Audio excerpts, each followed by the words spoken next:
Imaginez-vous dans un cadre de complète décadence morale et spirituelle, où les lignes entre le bien et le mal sont constamment floues. Dans ce monde, des êtres humains tentent d'interagir avec des anges et des filles se retrouvent dans des situations extrêmes qui les amènent à tomber enceintes de leur propre père. Voici l'incroyable histoire de Lot, un homme dont le parcours l'a placé au centre d'événements extraordinaires et de jugements divins. Préparez-vous à une narration riche en drames, en choix difficiles, et en interventions divines qui culminent par la destruction d'une civilisation entière. Plongeons dans la vie complexe de Lot, un personnage biblique qui, malgré ses faiblesses humaines, nous offre des leçons profondes sur la foi, la moralité et les conséquences de nos choix. Dès les premiers récits du livre de la Genèse, Lot apparaît comme une figure enveloppée de mystère et de signification.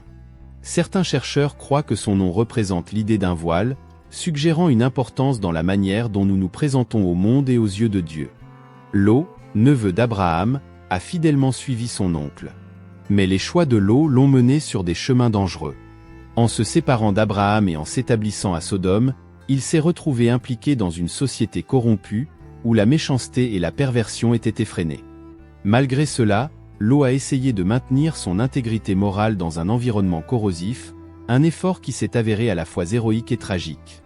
Dans cette histoire, vous assisterez à la confrontation entre le divin et l'humain, à l'intercession courageuse d'Abraham en faveur de Sodome, et à l'intervention décisive de Dieu face à la dépravation. Et, au milieu de tout cela, nous explorerons l'épisode controversé qui a conduit les filles de Lot à prendre une décision désespérée pour assurer la survie de leur lignée.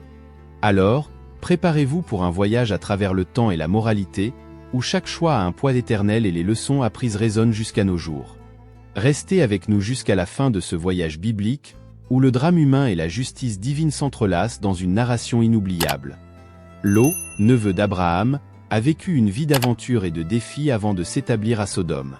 Dès son jeune âge, il a accompagné son oncle dans les voyages à travers la terre promise, affrontant ensemble les incertitudes et les épreuves qui les ont rendus non seulement survivants, mais aussi des figures centrales de la narration biblique.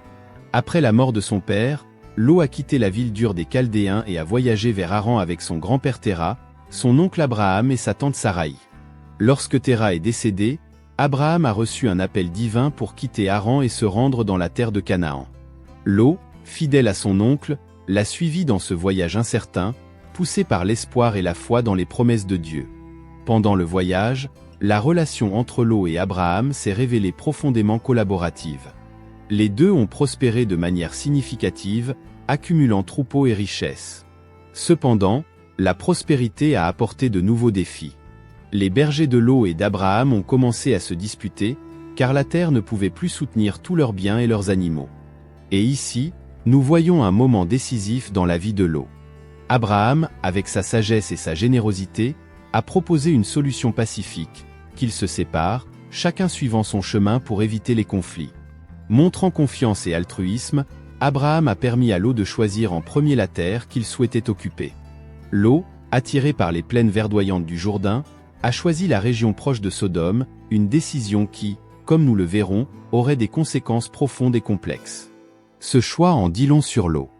Bien qu'il cherchait la prospérité et la sécurité, il s'est également exposé aux tentations et aux dangers d'une société corrompue. Mais qui aurait pu prévoir que cette décision le conduirait au cœur de l'un des jugements les plus sévères de l'histoire biblique? La décision de Lot, motivée par des considérations matérielles, contraste fortement avec la foi inébranlable d'Abraham, qui faisait pleinement confiance aux promesses divines. Ce contraste deviendra encore plus évident à mesure que la narration se déroulera, soulignant les défis de maintenir l'intégrité morale dans un monde rempli de tentations. Ainsi, Lot s'est établi à Sodome, une ville dont la réputation de méchanceté et de corruption était déjà bien connue. Il ne savait pas que ses choix le mettraient sur un chemin plein de dangers et de décisions difficiles, où sa foi et sa moralité seraient constamment mises à l'épreuve. Mais que s'est-il passé lorsque Lot s'est retrouvé plongé dans la dépravation de Sodome? Comment a-t-il fait face aux défis et aux tentations qu'il a rencontrés? Et quel a été le prix qu'il et sa famille ont payé pour cette décision? Le choix de Lot de s'établir dans les plaines fertiles du Jourdain, près de Sodome, a marqué un tournant crucial dans sa vie. Attiré par la prospérité apparente de la région, il y voyait une opportunité de croissance et de stabilité. Cependant, cette décision l'a conduit dans un territoire où la moralité était pervertie et la dépravation régnait. En déménageant à Sodome, Lot s'est rapidement intégré à la société locale. La ville, bien que riche et fertile, était plongée dans la corruption. Ses habitants étaient connus pour leur extrême perversité, une réalité qui troublait profondément Lot. Malgré ses bonnes intentions, il ne parvenait pas à se distancier de l'influence néfaste de la ville. Chaque jour, Lot était témoin d'actes d'injustice et de cruauté qui l'affligeaient. Son cœur, bien que toujours fidèle à Dieu, commençait à ressentir le poids des choix qu'il avait faits. Les tentations étaient nombreuses, et la ligne entre le bien et le mal devenait de plus en plus floue. Comment un homme juste pouvait-il survivre au milieu de tant de péchés? Cette question résonnait dans son esprit, alors qu'il tentait de protéger sa famille des horreurs qui l'entouraient. Les jours se transformaient en un test constant de foi et d'intégrité. La prospérité matérielle que l'on recherchait était présente, mais elle était accompagnée d'un prix trop élevé, la paix spirituelle et la sécurité morale. La tension entre son besoin de sécurité et le désir de maintenir sa foi inébranlable créait un conflit intérieur profond. Et c'est dans cet environnement chaotique que Lot a dû faire face à l'un des plus grands dilemmes de sa vie. La décision d'offrir ses propres filles aux hommes de Sodome, dans un effort désespéré pour protéger les visiteurs divins, montrait jusqu'où l'influence de la ville l'avait corrompu. Cet acte controversé révèle la complexité de Lot, un homme déchiré entre la nécessité de protéger et la réalité de vivre dans un endroit si corrompu. Mais ce que Lot ne savait pas, c'est que son destin était sur le point de changer radicalement. L'intervention divine était à sa porte, prête à transformer sa vie et celle de tous ceux qui l'entouraient. Comment ferait-il face à la colère de Dieu? Et quel serait le sort de Sodome, une ville plongée dans le péché?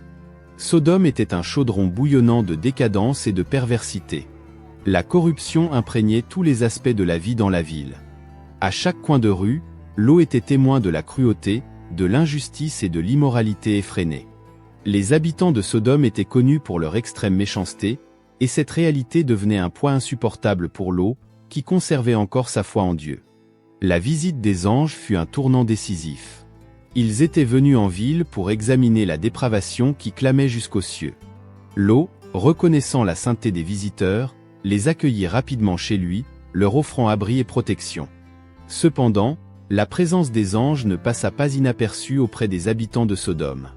En peu de temps, une foule entoura la maison de Lot, exigeant qu'il leur livre les visiteurs pour qu'ils puissent en abuser. Dans ce moment de crise, Lot montra à quel point la culture de Sodome l'avait corrompu. Dans un acte désespéré et controversé, il offrit ses propres filles à la foule, tentant ainsi de protéger les anges. Cette décision choquante révéla la profondeur du désespoir et la distorsion morale que Sodome avait causée dans son esprit. Mais les anges, montrant leur pouvoir divin, aveuglèrent les hommes de la foule, les dispersant et démontrant la colère de Dieu face à la méchanceté. Ils informèrent alors Lot que la destruction de la ville était imminente. Le péché de Sodome avait atteint un point de non-retour, et le jugement divin allait s'abattre sur la ville. Les anges ordonnèrent à Lot et à sa famille de quitter Sodome immédiatement, sans regarder en arrière. Tandis que la famille se préparait à fuir, la tension et la peur étaient palpables. La femme de Lot, dans un moment de faiblesse, désobéit à l'ordre divin et se retourna, se transformant en une statue de sel. Cet événement tragique souligna la gravité du jugement de Dieu et les conséquences de la désobéissance. Lot et ses deux filles s'échappèrent vers la petite ville de Tsoar, regardant de loin tandis que Sodome et Gomorrhe étaient consumés par le feu et le soufre, une destruction totale et implacable. Les flammes montaient jusqu'au ciel, une vision apocalyptique qui marquait la fin d'une civilisation corrompue et la manifestation indéniable de la justice divine. Au sommet de la corruption de Sodome, le sauvetage de Lot et de sa famille par les anges marqua le début de la fin pour la ville pécheresse. Au milieu du chaos et de l'obscurité morale, l'intervention divine arriva comme un rayon d'espoir, et en même temps, un présage de destruction imminente. Les anges, après avoir aveuglé les hommes de la foule, pressèrent Lot et sa famille de quitter la ville. Le temps était compté et l'urgence palpable. Les instructions étaient claires, fuir sans regarder en arrière. Lot, ses filles et sa femme commencèrent à courir, laissant derrière eux leur vie et tout ce qu'ils connaissaient. La fuite était tendue. Chaque pas semblait un défi entre la survie et la tentation de se retourner, de comprendre l'ampleur de ce qu'ils laissaient. Et ce fut pendant cette fuite désespérée que la femme de Lot, incapable de résister, se retourna et fut immédiatement transformée en une colonne de sel. Ce moment fut un rappel cruel et instantané de la gravité des instructions divines et des conséquences de la désobéissance. Lot et ses filles continuèrent leur fuite, atteignant la sécurité de la petite ville de Tsoar. De là, ils purent voir à distance la destruction totale de Sodome et Gomorrhe. Le feu et le soufre tombaient du ciel comme un jugement divin, consumant tout sur leur passage. Les flammes montaient haut, illuminant la nuit et marquant la fin d'une civilisation qui s'était enfoncée dans sa propre corruption. Pour Lot et ses filles, cette vision était à la fois une libération et un tourment. Une libération de la perversité qui les entourait, mais aussi le tourment de perdre sa femme et de témoigner de la colère de Dieu à une échelle aussi dévastatrice. Le silence qui suivit la destruction était lourd et rempli de sombres réflexions sur les choix qui les avaient conduits à ce point. Mais la véritable lutte de Lot et de ses filles ne faisait que commencer. Que ferait-il maintenant, seul et vulnérable? Quels défis allaient-ils encore affronter dans les montagnes de Tsoar? Et comment leurs actions futures façonneraient-elles l'héritage qu'ils laisseraient derrière eux? Après la dévastation de Sodome et Gomorrhe, Lot et ses 2 filles trouvèrent refuge dans une caverne dans les montagnes. Cette caverne, isolée et sombre, devint leur nouveau foyer, mais aussi un lieu de désespoir et de décisions extrêmes. La perte de leur mère et la vision terrifiante de la colère divine laissèrent les filles de Lot profondément bouleversées. La réalité de la dévastation qu'elle avait témoignée pesait sur elles, alimentant des craintes quant à la continuité de leur lignée. Les filles de Lot, se sentant seules et croyant qu'il n'y avait plus d'hommes dans le monde avec qui elles pourraient se marier, commencèrent à craindre pour l'avenir de leur famille. Le désespoir et la confusion les poussèrent à formuler un plan audacieux et controversé. Convaincues que préserver la descendance de leur père était crucial, elles décidèrent d'enivrer Lot et de coucher avec lui. La première nuit, l'aîné fit boire du vin à Lot jusqu'à ce qu'il soit complètement ivre et inconscient de ses actes. Elle se coucha alors avec lui, et de cette union naquit Moab, qui devint le père des Moabites. Le lendemain, l'aîné partagea son plan avec sa sœur cadette, qui répéta l'acte la nuit suivante. De cette union naquit Ben-Ami, l'ancêtre des Ammonites. Ces actes, motivés par le désespoir et le sentiment d'isolement, mirent en lumière la complexité morale et les conséquences des choix humains en temps de crise. La décision des filles de Lot, bien que choquante, reflétait la profondeur de leur angoisse et la distorsion de leur perception morale sous une pression extrême. L'histoire de Lot et de ses filles illustre comment la peur et le désespoir peuvent conduire à des décisions qui, à première vue, semblent incompréhensibles et contraires aux valeurs morales. Ces actions eurent des répercussions significatives, les Moabites et les Ammonites devenant des nations souvent en conflit avec les Israélites, façonnant ainsi la narration biblique et l'histoire du peuple d'Israël. Mais que pouvons-nous apprendre de cette partie sombre et troublante de l'histoire de Lot?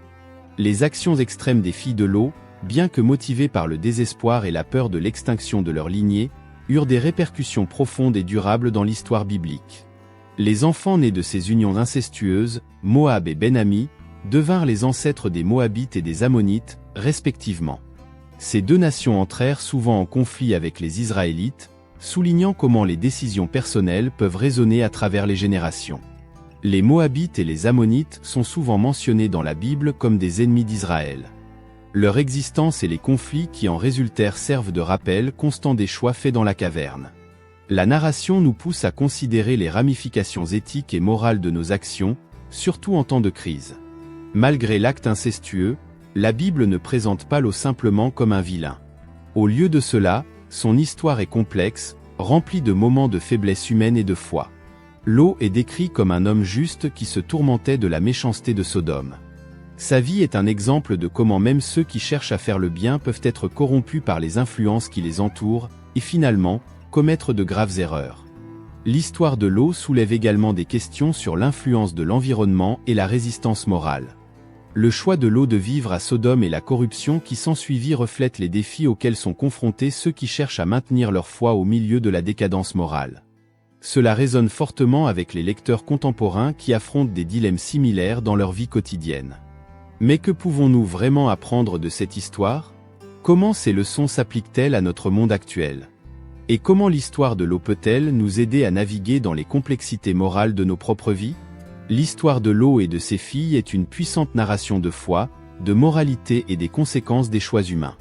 Elle nous enseigne que, même au milieu de l'obscurité et du désespoir, nous devons chercher une orientation divine et maintenir notre intégrité morale. Elle nous rappelle aussi que nos actions ont des répercussions qui peuvent affecter non seulement nos vies, mais aussi les générations futures. Pour les lecteurs et les spectateurs d'aujourd'hui, l'histoire de l'eau offre des leçons précieuses sur l'importance de faire des choix éthiques, même face à des pressions extrêmes. La lutte de l'eau pour maintenir sa foi et sa moralité dans un environnement corrompu est un miroir des luttes affrontées par beaucoup dans un monde où les valeurs sont constamment mises au défi. En réfléchissant à l'histoire de l'eau, nous pouvons considérer diverses interprétations et messages profonds. Certains peuvent voir la narration comme un avertissement sur les dangers de l'assimilation dans des cultures moralement corrompues. D'autres peuvent se concentrer sur la miséricorde divine qui, même face à de grandes faiblesses humaines, offre des chemins vers la rédemption et la survie. L'histoire de l'eau est l'une des plus complexes et riches de la Bible, pleine de symbolisme et de leçons.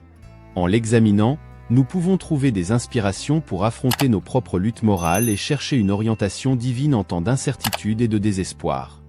L'histoire de l'eau est une narration fascinante et complexe, remplie de défis moraux et de choix difficiles. Depuis ses décisions en Canaan, en passant par la vie à Sodome et les conséquences dévastatrices qui ont suivi, jusqu'aux événements dramatiques dans la caverne, le parcours de l'eau nous offre des leçons profondes sur la foi, la moralité et les conséquences de nos actions. Cette histoire nous rappelle l'importance de maintenir notre intégrité et notre foi, même au milieu des épreuves les plus difficiles. Les décisions que nous prenons en période de crise peuvent avoir des répercussions durables, affectant non seulement nos vies, mais aussi celles des générations futures. L'eau, malgré ses faiblesses, nous montre la complexité de la condition humaine et la nécessité constante de chercher une orientation divine. J'espère que ce voyage à travers la vie de l'eau a été éclairant et inspirant pour vous. Si vous avez apprécié cette vidéo et souhaitez continuer à explorer les histoires et les leçons de la Bible, n'oubliez pas de aimer cette vidéo pour nous montrer que vous appréciez notre contenu. Partagez avec vos amis et votre famille qui pourraient également bénéficier de ces réflexions. Commentez ci-dessous vos opinions, vos insights et toutes questions que vous pourriez avoir sur l'histoire de l'eau ou d'autres thèmes bibliques. Vous abonnez à la chaîne et activez les notifications pour ne manquer aucune de nos prochaines vidéos.